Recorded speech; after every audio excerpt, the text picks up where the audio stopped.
14 তারিখের ঘটনা বিষ্ণুপুরের তৃণমূল বিধায়ক দিলীপ মণ্ডলকে খুঁজতে গিয়েছিল পুলিশ। তারপর থেকে তার কিন্তু এখনো পর্যন্ত কোনো হদিশ পাওয়া যাচ্ছে না। আর এবার বিধায়কের ছেলে অর্ঘ্য মণ্ডল সহ মোট 5 জনকে পুলিশ গ্রেফতার করেছে। তার কাছ থেকে উদ্ধার হয়েছে আগ্নেয়াস্ত্র এবং 4 রাউন্ড কার্তুজ। কথা বলবো, পার্থপ্রতিম ঘোষ রয়েছেন আমাদের সঙ্গে। পার্থ, কি অভিযোগ এই অর্ঘ্য মণ্ডলের বিরুদ্ধে?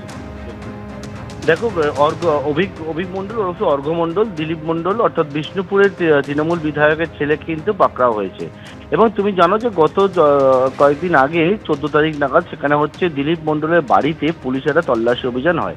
সেই তল্লাশি অভিযানে পুলিশের থেকে খবর বেশ কিছু ইনপুট তারা পেয়েছিল এবং সেই মতো সেই ইনপুটের উপর বেস করেই তারা একটা গতকাল রাত্রেবেলা একটা তথ্য পায়। সেই তথ্যের উপর ভিত্তি করে ডায়মন্ড হারবার এলাকায় সেখানে হচ্ছে রাজ্য পুলিশের স্পেশাল টাস্ক ফোর্স, পাশাপাশি হচ্ছে ডায়মন্ড হারবার পুলিশের রেড হয়। সেই রেডে একটা গাড়িকে আটকানো হয়। গাড়িকে আটকাবার পরে গাড়িতে 5 জন ছিল, তাদেরকে যখন তল্লাশি করা হয় সেই তল্লাশিতে অভিক মণ্ডল ওরফে অর্ঘ্য মণ্ডল, তিনি হচ্ছেন বিষ্ণুপুরের তৃণমূল বিধায়ক দিলীপ মণ্ডলের ছেলে, তার কাছ থেকে একটা আগ্নেয়াস্ত্র এবং পাশাপাশি 4 রাউন্ড যে অ্যামুনিশন বা গুলি সেটাও কিন্তু উদ্ধার হয়েছে।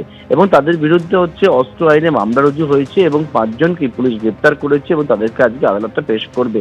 যেমনটা জানা যাচ্ছে যে এক হচ্ছে তাদের কাছ থেকে আগ্নেয়াস্ত্র যেমন বাজেয়াপ্ত হয়ে তার সঙ্গে যে গাড়িটা করে যাচ্ছিল সেই গাড়িটিকেও পুলিশ বাজেয়াপ্ত করেছে। এবং দিলীপ মণ্ডল অর্থাৎ বিধায়ক পুত্র বিরুদ্ধে কিন্তু একাধিক ধারায় মামলা হয়েছে, অস্ত্র আইন সহ একাধিক ধারায়। এবং তারা কি উদ্দেশ্যে যাচ্ছিল, কোথায় যাচ্ছিল আগ্নেয়াস্ত্র নিয়ে, সেই সমস্ত বিষয় কিন্তু পুলিশ জানাচ্ছে, সেটাই খতিয়ে দেখার চেষ্টা করবে।